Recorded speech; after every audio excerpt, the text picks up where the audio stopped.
One day, Stepney felt very sad. Spencer saw him looking very down. "Hey, Stepney," said Spencer. "You look dibs. What's the matter?" Stepney spoke up. After James had been doing his film shooting of that movie, he says that only important engines like him are important engines. Little engines like me, Thomas and Percy are just lumps of scrap. Spencer thought hard about what Stepney said. He remembered the time he started boasting about the time he said they pulled important trains, and he remembered Stepney was laughing at him. But then Spencer had an idea. He was going to tell the Fat Controller his plan. The next day, the Fat Controller came to see Spencer. "Spencer, there's a special train coming and I want you to pull it." "Excuse me, sir." "Yes, Spencer." Can Stepney pull it, sir?" "Why?" "Because I feel a bit guilty, sir." "Why?" said the Fat Controller. "I need to know, Spencer, then I can help you with your troubles."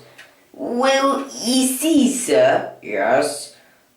Well, you see, James has been teasing about the Fat Controller paused him. You mean James has been boasting again? Now James is in trouble for that. What's the problem?"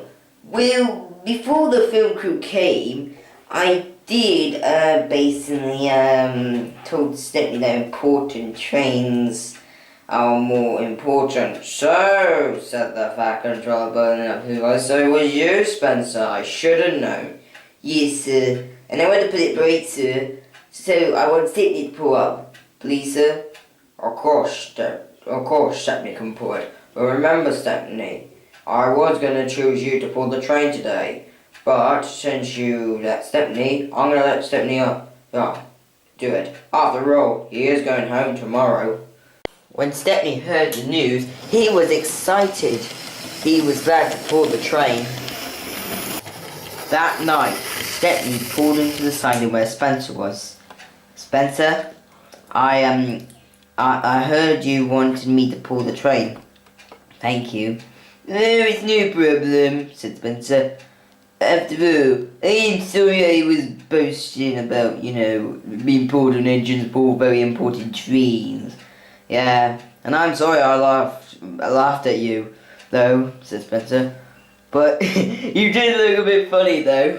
Spencer laughed too. "I did, didn't I?" "So, Stepney," said Spencer very cheerfully, how is the Bluebell Railway?" "Oh," said Stepney. Stepney smiled, and he began telling the story. But then, it all came to an end when Stepney had to go home. "Goodbye, Stepney," said Spencer. "Wherever you go, Steve will be working at here." "Thank you," said Stepney. "I'll keep that in mind." "Oh, by the way," said Spencer, "you know when you told that story about the Bluebell Railway? Tell that Captain Baxter that I'll keep an eye on him." "I will tell him that," said Stepney, as he whistled cheerfully, "Peep, peep," away, back to the Bluebell Railway. Spencer was sad to see Stepney go, but he knew one thing. Mainline engines don't pull important trains. Really useful engines pull trains. Whatever the weather, rain or shine, everyone on the island of Sodor is really useful.